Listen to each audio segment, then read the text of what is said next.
Balcony में गमले में अंगूर उगाना कितना संतोषजनक होता है, इसका आपको अंदाजा भी नहीं होगा। एक साधारण सी कटिंग से मीठे फलों से लदी बेल बनने की प्रक्रिया को देखना सचमुच सुकून देने वाला होता है। एक साफ कप या बोतल लें और उसमें लगभग 5 सेंटीमीटर साफ पानी भरें। अंगूर की कटिंग को उसमें डुबोकर रखें ताकि जड़ें निकल सकें। ध्यान रखें कि कलियां ऊपर की ओर हो, इसे उल्टा न रखें। ठंडी और छायादार जगह पर 4 दिन रखने के बाद कलियां निकलने लगेंगी।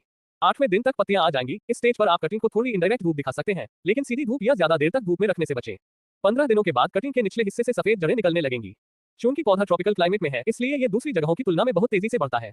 1 साल पुरानी कटिंग चुनना सबसे अच्छा रहता है। हालांकि इसमें पत्तियों के साथ साथ छोटे छोटे फूलों के गुच्छे भी निकलेंगे, लेकिन इस स्टेज पर आपका मकसद फल पाना नहीं बल्कि पौधे का विकास करना है। इसलिए फूलों को तोड़ दे ताकि वे पौधे के न्यूट्रिएंट्स न सोखें। जब जड़ें अच्छी तरह से विकसित हो जाएं, आमतौर पर 20 दिनों के बाद, तो आप इसे एक छोटे गमले में ट्रांसप्लांट कर सकते हैं। पौधे के लिए मिट्टी का मिक्सचर बनाने के लिए 5 भाग पीट मॉस, 2 भाग परलाइट और 3 भाग रिहाइड्रेटेड नारियल का बुरादा कंप्रेस्ड ब्रिक से मिलाएं। इन सबको अच्छी तरह मिला लें। इससे एक हल्का और हवादार मिक्सचर तैयार होता है जो आपकी कटिंग की जड़ों के बेहतरीन विकास में मदद करता है। बहुत से लोग गमले में पौधे ठीक से नहीं उगा पाते, अक्सर इसलिए क्योंकि उन्हें हर दिन पानी देने की इच्छा होती है। यह आदत असल में नुकसानदायक है, क्योंकि ज्यादा पानी देने से जड़ें सड़ सकती हैं। आम नियम यह है कि मिट्टी को सूखने और गीला होने का मौका दें। पानी तभी दें जब मिट्टी सूखी हो, और जब पानी दें तो पक्का करें कि मिट्टी पूरी तरह भीग जाए।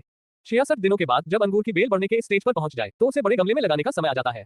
बड़े गमले के लिए मिट्टी के मिश्रण में 3 भाग बगीचे की मिट्टी सड़क के किनारे से खोदी हुई, 3 भाग पीट मॉस, 2 भाग परलाइट और 2 भाग पूरी तरह से सड़ी हुई ऑर्गेनिक खाद होनी चाहिए। इसके अलावा अगर आप आसान तरीका अपनाना चाहते हैं तो आप कमर्शियल भीड़ की खाद और बगीचे की मिट्टी का मिश्रण इस्तेमाल कर सकते हैं। दूसरे गमले में लगाने के बाद बेल की पत्तियों और टहनियों की छटाई करें। सभी साइड वाली शाखाओं को हटा दें और सिर्फ 1 या 2 मजबूत तनों को मुख्य तने के तौर पर रहने दें। सहारा देने के लिए एक ढांचा लगाएं और नमी बनाए रखने के लिए मिट्टी की सतह पर सूखी घास की एक परत बिछा दें।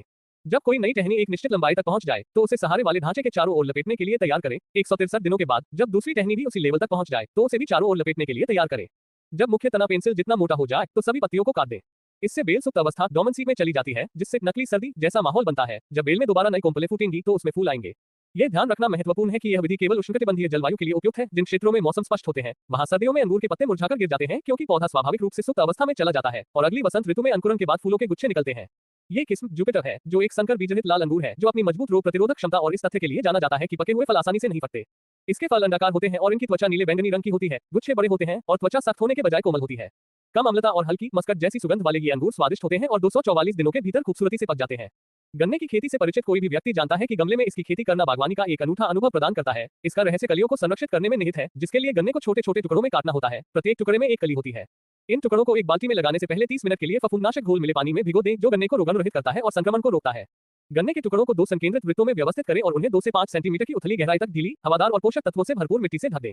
जैविक पदार्थों के किण्वन और पोषक तत्वों की पूर्ति के लिए बीच में छेद वाली एक बोतल रखें और अंत में रोपण को अच्छी तरह से पानी दें। गन्ने के पौधे अंकुरित हो चुके हैं। रोपण का मुख्य मौसम अगस्त के अंत से सितंबर के अंत तक होता है। हालांकि प्रांत के अनुसार समय में थोड़ा अंतर हो सकता है। रोपण के 1 महीने बाद गन्ने के अंकुर हरे भरे और घने हो गए थे। मैंने हवा के संचार को बेहतर बनाने और कीटों और रोगों से बचाव के लिए नीचे की पत्तियों को काट दिया। मैंने पहले जो बोतल मिट्टी में गाड़ दी थी, उसका भी उपयोग किया। मैंने उसमें रसोई का कचरा डाला और ऊपर से गाय के गोबर से ढक दिया, जिससे जैविक पदार्थों का अपघटन तेज होता है और गन्ने के विकास के लिए आवश्यक पोषक तत्व फिर से मिल जाते हैं।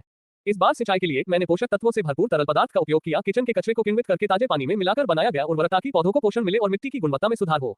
90 दिनों के भीतर डंठल बोतल के ढक्कन जितने मोटे हो गए थे।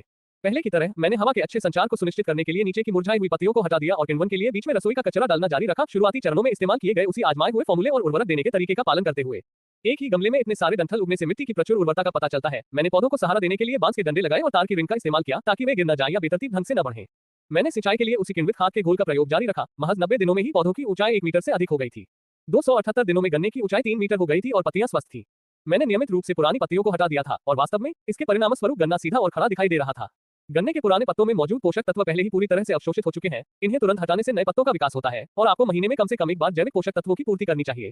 रसोई के बचे हुए टुकड़ों से जैविक खाद बनाना एक बहुत ही किफायती और सुविधाजनक तरीका है। रासायनिक उर्वरकों की तुलना में ये व्यापक पोषक तत्व दीर्घकालिक प्रभाव और मिट्टी की संरचना में सुधार प्रदान करता है। क्या आप फसल के परिणाम देखना चाहेंगे? अंकुरित शकरकंद को फेंकें नहीं, इन्हें इसी तरह लगाएं और आप 3 महीने से भी कम समय में एक बोरी भर शकरकंद की फसल प्राप्त कर सकते हैं। आज मैं एक बहुत ही उपयोगी बागवानी युक्ति साझा कर रहा हूं। अंकुरित शकरकंद का उपयोग करके घर पर ही एक बोरी भर जैविक शकरकंद उगाना। यह विधि बेहद सरल है, आइए सीखें। एक खाद्य पात्र लें और उसमें एक साफ तौलिया या जाली का टुकड़ा बिछा दें, फिर उसमें बचे हुए शकरकंद रखें। स्प्रे बोतल से उन पर समान रूप से पानी का छिड़काव करें। आपको ज्यादा पानी की आवश्यकता नहीं है, बस उन्हें हल्का नम रखें। शकरकंद को तौलिए में लपेटें और तौलिए पर भी हल्का नम होने तक पानी का छिड़काव करें। इसके बाद हम एक साधारण कंटेनर बनाएंगे। एक बाल्टी लें, जैसे कि आपको रिसाइकलिंग केंद्र पर मिल सकती है, और उसे आरी से काट लें। यदि आपके पास घर पर एक बड़ा गमला है तो आप इस चरण को छोड़ सकते हैं। इसके बाद मिट्टी में अच्छी हवा और पानी की निकासी सुनिश्चित करने के लिए एक औजार से नीचे कुछ छेद कर दें। गमले को पोषक तत्वों से भरपूर मिट्टी से भरें। अगर आप चाहें तो मेरी वेबसाइट पर इस मिट्टी को बनाने का तरीका दिखाने वाला एक वीडियो देख सकते हैं। 10 दिन बाद गमला खोलें, आपको शकरकंद से कोमल अंकुर निकलते हुए दिखाई देंगे। अगर अभी तक अंकुर नहीं निकले हैं तो थोड़ा और इंतजार करें। शकरकंद को एक एक करके पोषक तत्वों से भरपूर मिट्टी में रोपें, फिर स्प्रे बोतल से उन्हें समान रूप से पानी दें। मिट्टी को अच्छी तरह से गीला करने के लिए आप भरपूर पानी दे सकते हैं। 20 दिन बाद शकरकंद के अंकुर निकल आए हैं, ये बहुत सुंदर दिखता है। 35 दिन बाद पौधे काफी हरे भरे हो गए हैं। बेलों को ऊपर की ओर बढ़ने देने और जगह बचाने के लिए एक साधारण सहारा बनाने के लिए एक रस्सी का उपयोग करें। 85 दिन बाद शकरकंद पूरी तरह से पक गए हैं।